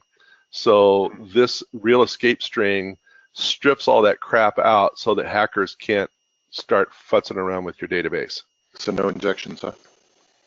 No injections. So that's the injection, anti-injection stuff right there. Right. And We're so anti-vaxxing here.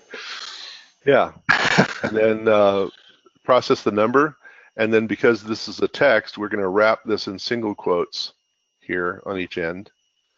Order by field 1, field 2, ascending.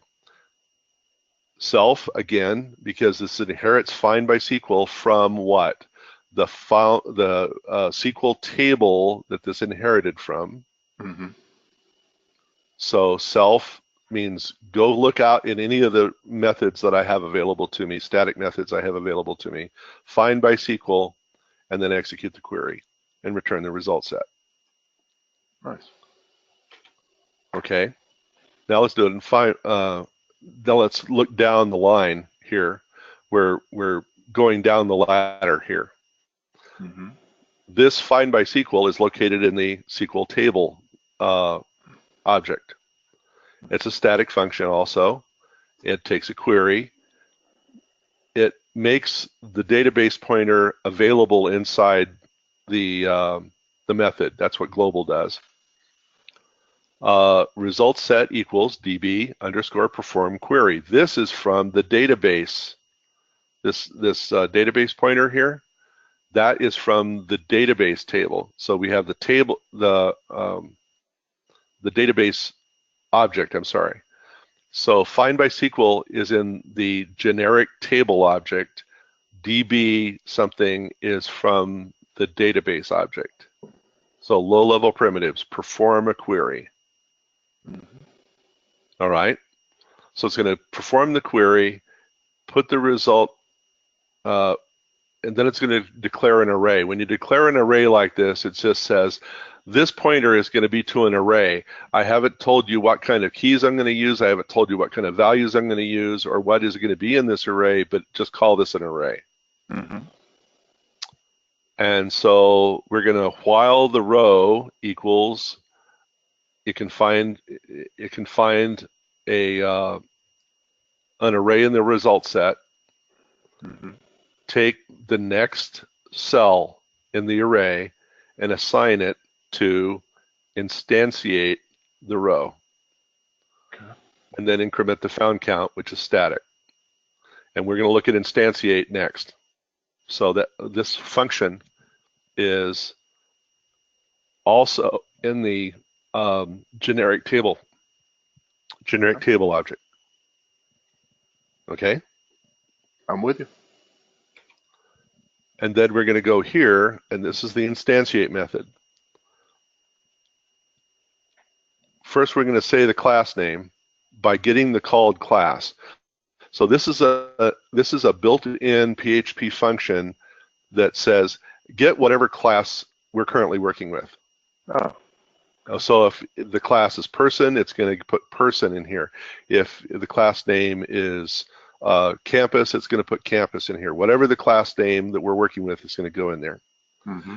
And then the object we're about to create is a new that class. That class. Okay. Then here's our for each. We're going to for each record as an attribute and a value. Mm-hmm. If the object has the attribute named this attribute, then take the object, the attribute of that object named in here, and assign that value. Yes. Okay, make sense? So far, as long as you're writing. And then, I don't know that I'm going to write it from scratch, but I follow you. and then return the object. So every time there's an object, which is for each record, it's going to instantiate a new object using this code. Mm-hmm. Okay? Okay. Now let's try this in FileMaker. Mm-hmm. So here we have the same number text as we had before, except here we're going to create 3 arrays. We're going to do our error checking as before, Mm-hmm. and then we're going to take search attributes array, and then we're going to name an attribute. Mm-hmm. Now this is the attribute in the object, not the attribute, not the field name in FileMaker. Okay. And then we're going to assign it to value. So we're creating our associative array here of search attributes array. This is the first key. This is the first value. Second key, second value. We have 2 sort things we're going to do. And we put them in an array also. In this case, we're just going to use numeric because this, remember back in the earlier when we did the FileMaker primitive find, it said add sort parameter, and then it was the field name, and then it had a number. Mm-hmm. That's what that number is going to be used for. Okay. Okay, so sort array 0 equals the number, and then sort it ascending. Sort array 1 is the text, order array 1 ascending. So those are 2 statements on the same line, one for each array element. So the sort array and the order array always have to have enough or have equal number of cells.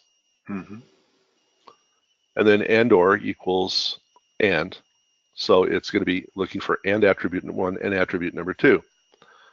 Result set, self, again, it's looking for what this function, which is going to be in FM table, not SQL table, is going to pass it these 3 arrays plus the and or. Okay. And so now we're going to look at find by multiple fields. So here we have our arguments. We establish an object array, just like we did with the SQL. Mhm. Here we're checking to see that we have, if we have an empty search array, which means there's nothing to search for, so bail out, return false, or we're going to check the count of the sort array and the count of the order array, and if they're not the same, return false, because they have to be the same number of things. So this is your validation here. This is the validation. Right. So now we're going to create a find command. Here's our FMDB pointer, new find command, and we're pulling the layout name from the static variable where we stored it. Mhm. Then we're going to, for each of the search arrays, we're going to search the search array for an attribute and a value, and we're going to put DB fields attribute and then value. So remember that associative array that we created in the object?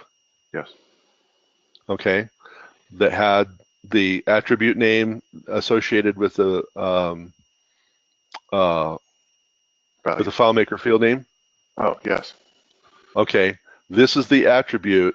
When you go to DB fields, this is going to pull the correct FileMaker file name or field name, excuse me, Okay.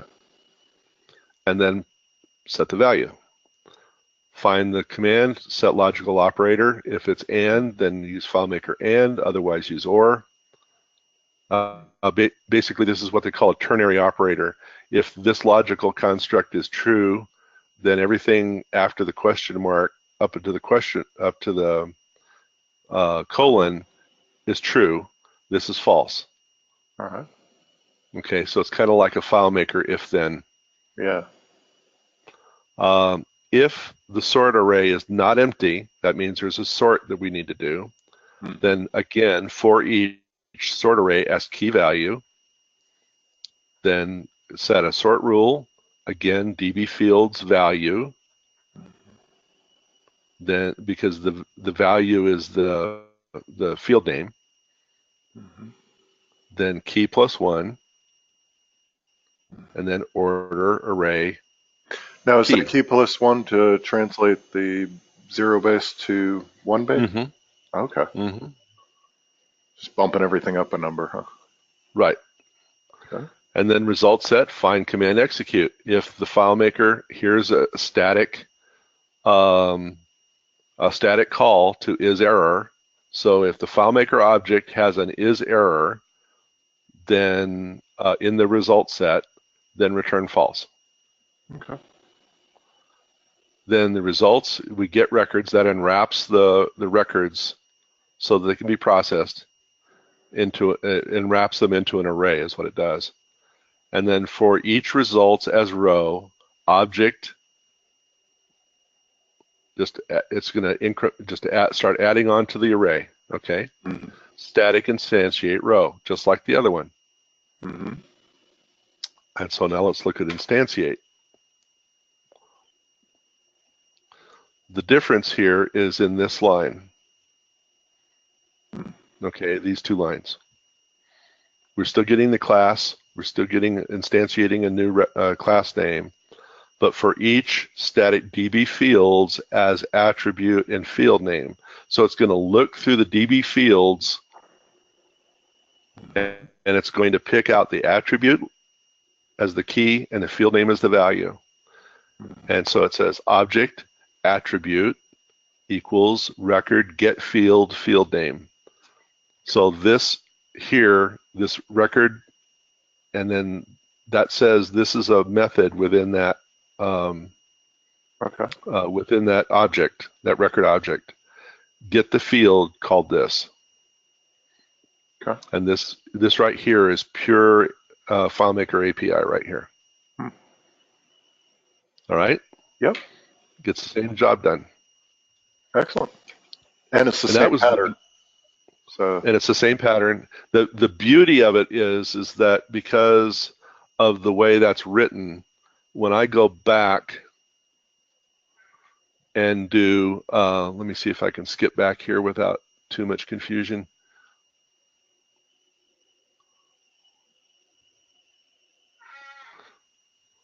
Okay, when I go back and convert one of these Mm-hmm. to one of these, Right. all I You have don't to have do to is change change that much. this. Yeah. All I have to do is change this and change this. And because everything else is inherited from the FM table class instead of the SQL table class, it knows what Nice. to do. Way less typing. Yes. Yeah. And, Because and, that's really and been conversion. that's really been my frustration trying to deal with PHP after being, working in almost exclusively FileMaker, right? Is that Mm-hmm.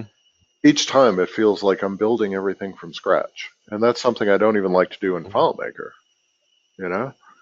So to have this stuff that you can reuse the heck out of is exciting to me. Well, the other thing is, And that I wrote the you don't have to change the order of everything just because you're switching from SQL to FileMaker. You don't have to change it to a whole new way of doing things, you know? Mhm. Seems like at the level where you program this to, um, it's speaking almost, well, it is speaking the same language, just a couple things, like you said, have to be altered, but Mhm. it's the same pattern, you know? That's pretty exciting. So, if you decide you want to take on PHP, this is how I learned it. Excellent. Um, the Programming Foundations for Object-Oriented Design. This guy is awesome, and he teaches a main course, and that is a very valuable course for doing the system analysis for creating objects. Okay. And he goes into much more depth, but basically the introductory stuff on object-oriented programming was a skim of his course. Mm.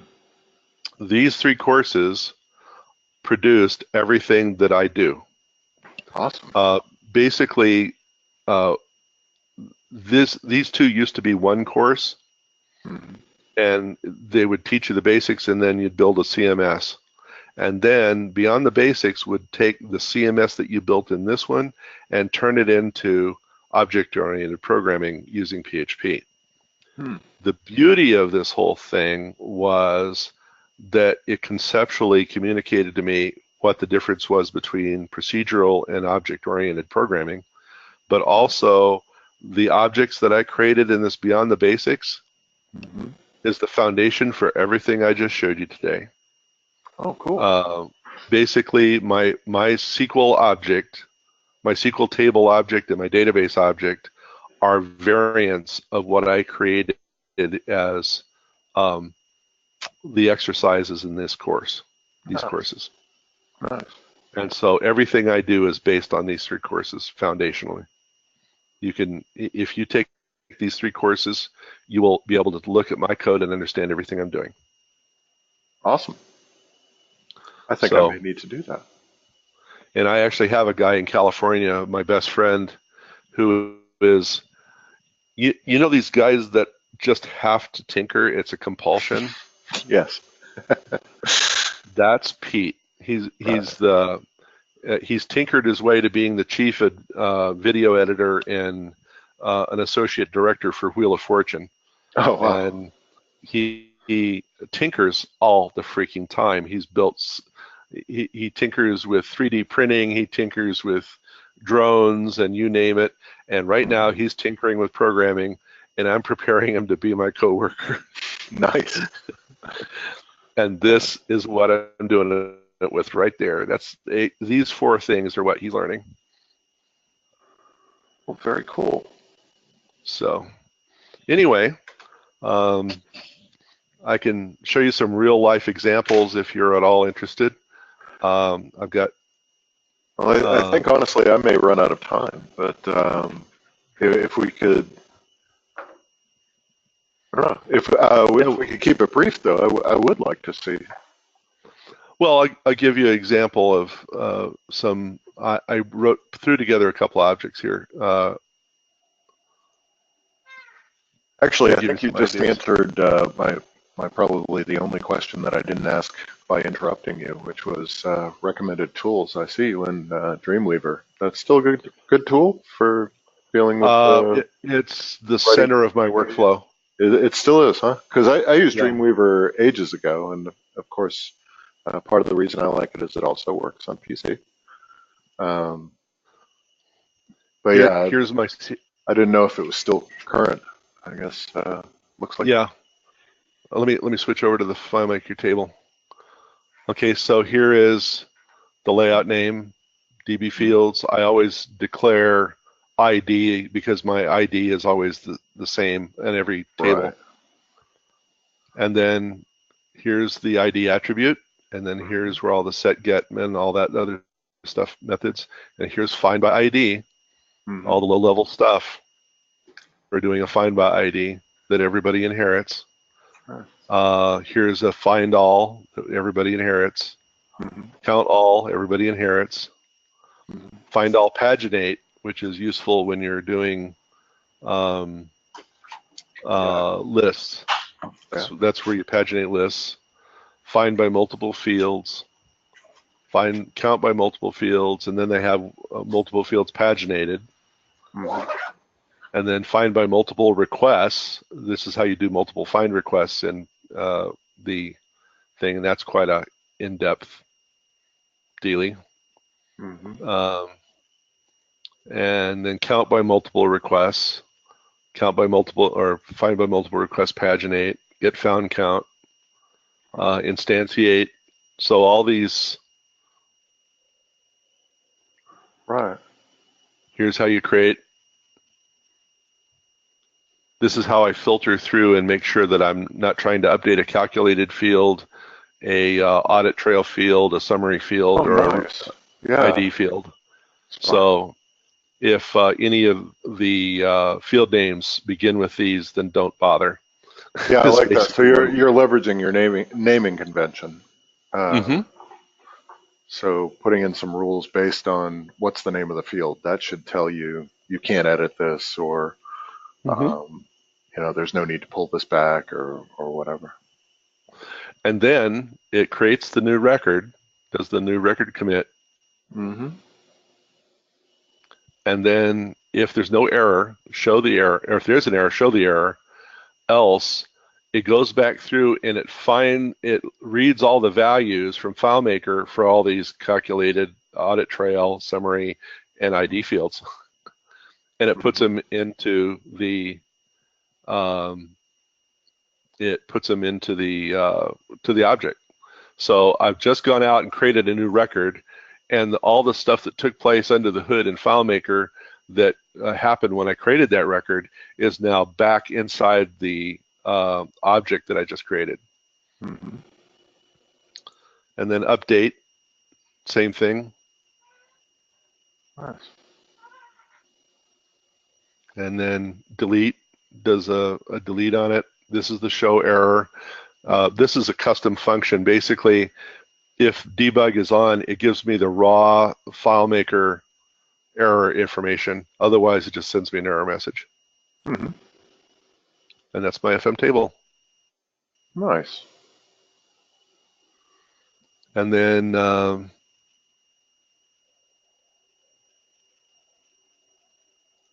other things that you can.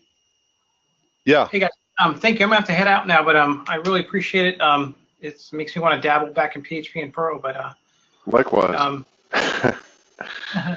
Well, thank you, and I guess I'll see you guys next time. Sounds good, man. Next time. And Jason, by all means, if there's topics you'd like to hear, or even better topics you'd like to present, please don't forget. Let us know. We're actually looking for our next topic right now. And okay, yeah, if there's something you feel like you can present, or even just something you'd like to know about, that we can find a speaker if you're not that speaker. But awesome, I appreciate that. Yeah, because really want to keep this going, and we were talking earlier that we're running out of obvious topics.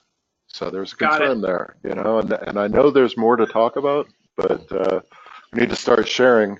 What is it I'd like to know about? And of course, if there is something I can present, tell the group, Okay, yeah, I'll give it a thought. Thanks, Chris. All right, thanks a lot. Good talking to you. Great. Later, Bye-bye. man. Later, Steve. Thanks. Yeah, this really is cool, Steve.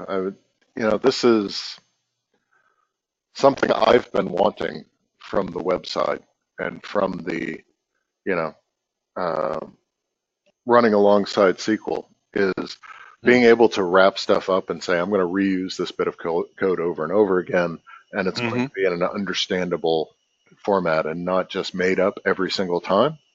And Mm-hmm. that's what you end up doing when you do as little PHP as I do, is every time I get into it, I don't have anything built up. So I'm flying seat of the pants every time, and that's silly. I also like that you're using your naming convention, because that seems like a possibility that's hard for me to explain to a PHP developer. Mm-hmm. That's a powerful thing with a FileMaker database. It's One of, really important that if you can one of understand my naming convention, I can make your job easier. And whenever I yeah. end up working in conjunction with a web developer, they never seem to get that. And they do it the hard way. And I'm like, geez, if you just listen to this naming convention, Yeah. to some One of the problems details of the with structure, PHP. you can codify that, and they don't want to do that because they don't One of understand the where we're big coming problems from. with PHP is the same problem that you have with C, and that it's very, very easy to write read-only code Mm-hmm. and or write-only code, excuse me. Yeah. And so you end up with code that nobody else can understand. Right. And that's one of the reasons why I'm such a terrible maintenance programmer. I cannot read other people's code because I find it very difficult to get inside their brain and wonder, what the hell are they thinking? Mm-hmm. You know, And so often, I mean, I think this is true in FileMaker as well, is, you start out looking for a pattern, and too often you find out there is no pattern. that other developer just kind of did it as they were going. yeah, I find that I can work in somebody else's solution or somebody else's code if there is a pattern. yeah, If they can, like your stuff, I can understand your naming convention. I don't use it, but I can understand it. It's there, right? yeah, The worst is when you go to somebody else's code and there isn't a convention. It's not that you don't understand it, it's that it's not there.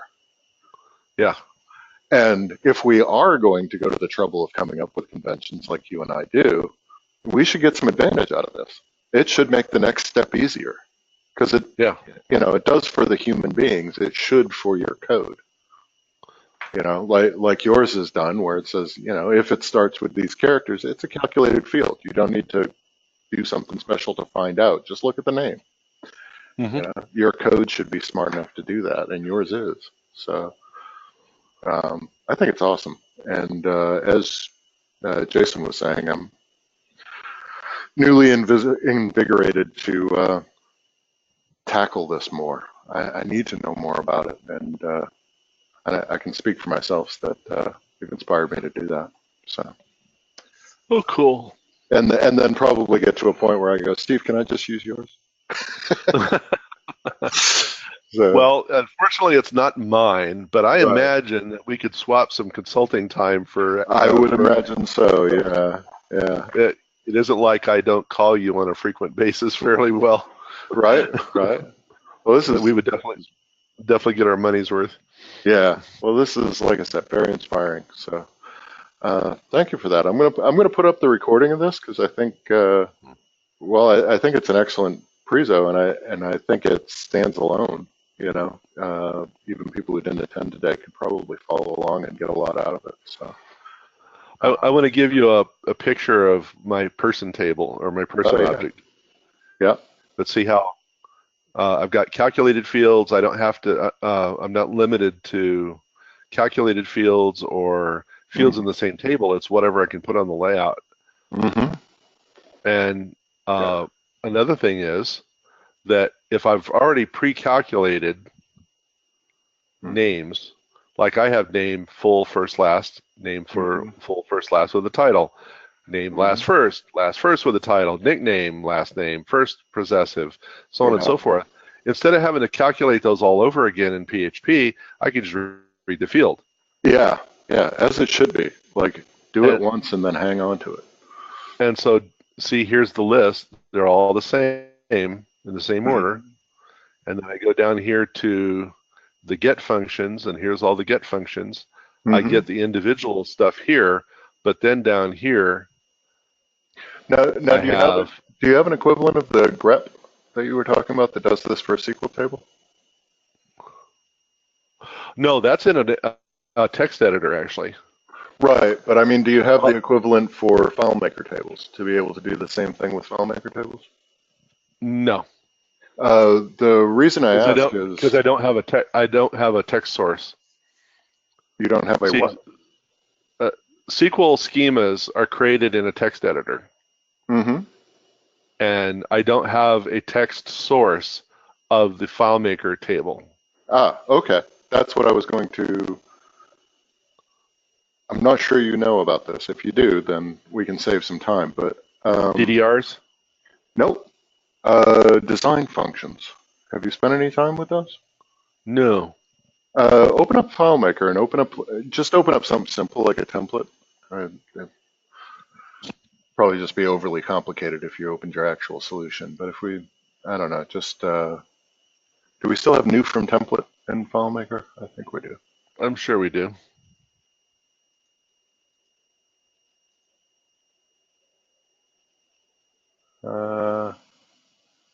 Maybe not. Oh gosh. All right. Well, I mean, you can open your solution. Well, get started. It's probably under get started. Maybe. Choose the starter solution. There we go. Just any old thing. Yeah. All right. Open up a data viewer.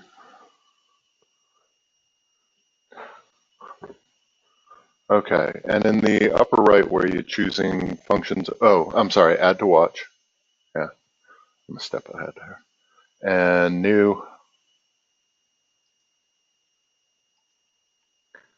And in the oh, it's not in the upper right anymore. You see the design on the right-hand panel? Next Yeah. to the last one there. Yeah. Check those out, number one. So like, field names. field names, right? So double click that one. For file name, you can put quote, quote, it'll assume the local file. And you can replace layout name with get layout name.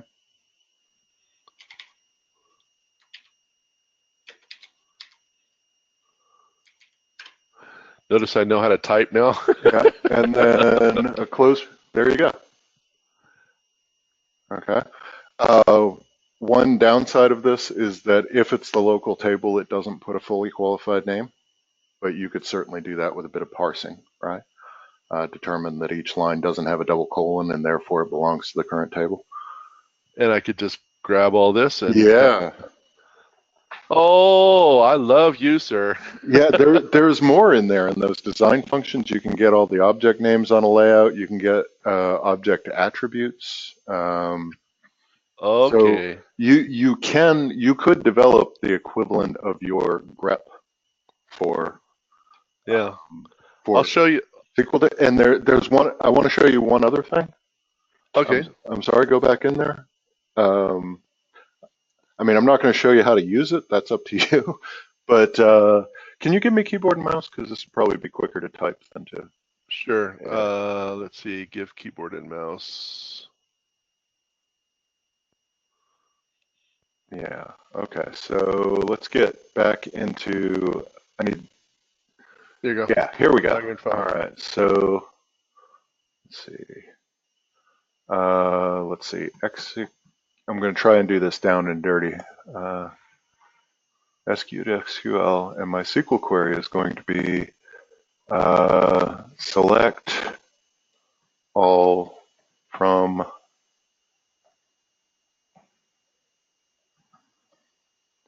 file maker tables where, and this is just blank blank. You need to put a quote around that. Around. Close quote. You'd have a close quote here. Can you do that for me? And that's not working. Hang on, I have this bookmarked, and in fact, I'll put the bookmark in the. Sorry. Well, there is a file missing. I closed the application, the file. Oh yeah, we would kind of need a file. Can you? Yeah, let me get started one again. All right. I'm gonna paste into the chat the website that I'm getting this from. Can you put that on screen so it'll be on the recording? Because I can't see your chat. Yeah. Yeah, just throw it up in a text or put it in the notes field or something, so that if somebody wants to go there, get proper attribution.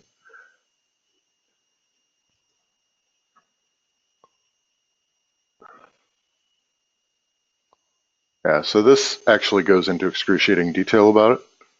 Okay, about what you can get back. The bottom line is there's two tables in every, or excuse me, from SQL execute SQL, there are two kind of pseudo tables that you can get to. Mm-hmm. That's FileMaker tables and FileMaker fields. Oh, okay. So actually you can see what this is bringing back, right? So there's, yeah, there's the names of the tables. Right. And this is actually table occurrences, right? Mm-hmm.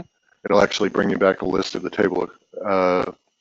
No, I take that back. It brings you back a list of all the tables in the database, right? They are table occurrences, right?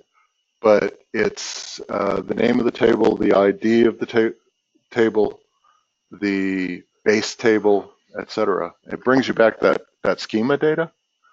Mm-hmm. And there's another pseudo table called FileMaker fields.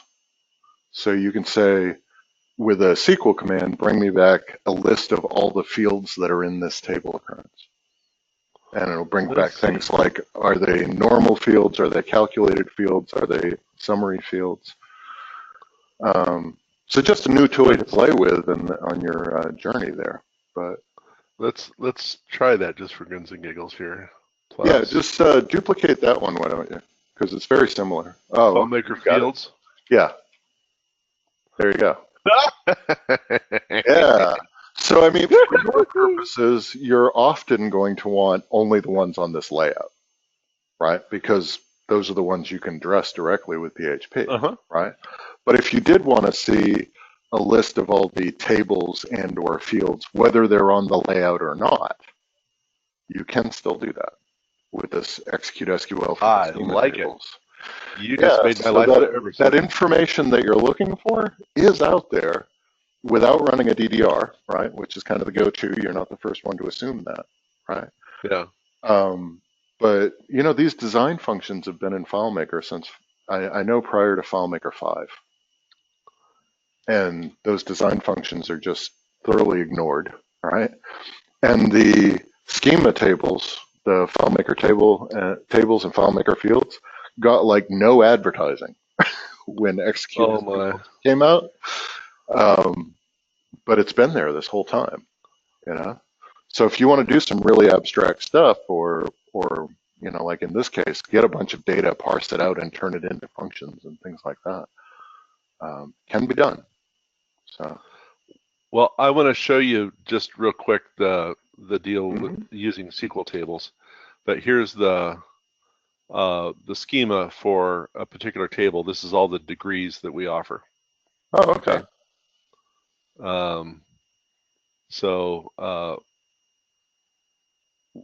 going to take it out of here. I'm going to cut and paste this and move over to BB Edit and paste it, and then enter find.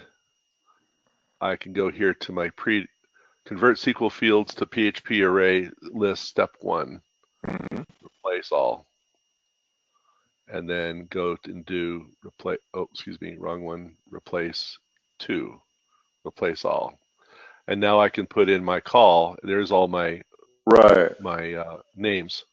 Yeah. Let's convert them to attributes. So convert PHP attribute to protected. Yeah, so with what I just showed you, you could either, the more obvious thing would be, you could take that field information from the FileMaker data viewer and convert it to the format you would get back from SQL, and then take it from there. you already have something to convert it the rest of the way. Mm-hmm. Or So you could do all the parsing in FileMaker, but since you already have the parsing mechanism, right? Just get that raw data into the right format, and away we go. So here's all the attribute declarations, Mm-hmm. and then I'm going to convert attributes to get methods. Mm-hmm. Yeah.